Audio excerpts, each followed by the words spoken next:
आता घशात जर मधुमाशी गेली आणि तिने डंक मारला तर व्यक्तीसोबत काय होऊ शकतं, ही घटना तुम्ही नक्की पाहायलाच हवी। अभिनेत्री करिश्मा कपूरचा पूर्व पती संजय कपूरचं गेल्या गुरुवारी इंग्लंडमध्ये निधन झालं।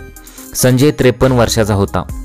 पोलो खेळताना हृदयविकाराच्या झटक्याने त्याचं निधन झाल्याची माहिती समोर आली। ही प्राथमिक माहिती समोर आली होती, परंतु नंतर असं कळालं की पोलो खेळताना अचानक त्याच्या तोंडात एक मधमाशी गेली।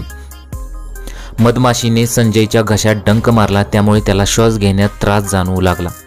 त्याला तातडीने रुग्णालयात दाखल करण्यात आलं होतं, परंतु काही वेळातच त्याला हृदयविकाराचा झटका सुद्धा आला आणि त्याचं निधन झालं। या दुःखद बातमीने सर्वांना मोठा धक्का बसला होता। डॉक्टर प्रताप चव्हाण यांनी सांगितले की सर्वप्रथम पॅनिक होऊ नका, घाबरू नका। घाबरल्यामुळे श्वासोश्वास वेगाने होतो, त्यामुळे तोंडात गेलेला कीटक श्वासनलिकेत प्रवेश करू शकतो।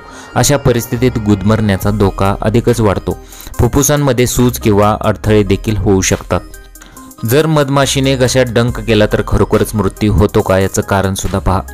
मधमाशीचा डंक हा प्रचंड वेदनादायक असतो। मधमाशी तुमच्या शरीरावर ज्या ठिकाणी डंक मारते तेवढा भाग प्रचंड सुजतो, मात्र त्यामुळे तुमचा मृत्यू होऊ शकत नाही। मात्र जर एकाच वेळी हजारो मधमाशीने एखाद्या व्यक्तीवर हल्ला केला किंवा अशा ठिकाणी मधमाशीने चावा केला किंवा डंक केला तर मृत्यूसुद्धा होऊ शकतो।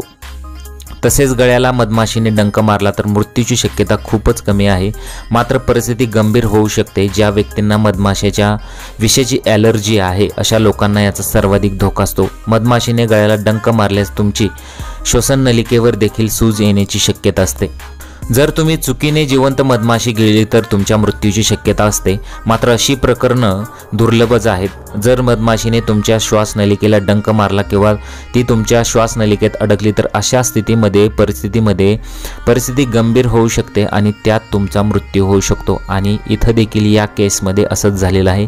संजय कपूर याचा सुद्धा मृत्यू अशाच प्रकारे झालेला आहे आणि त्यानंतर तो घाबरला असेल आणि त्यानंतर त्याला हार्ट अटॅक सुद्धा आल्याचं पाहायला मिळालेलं आहे।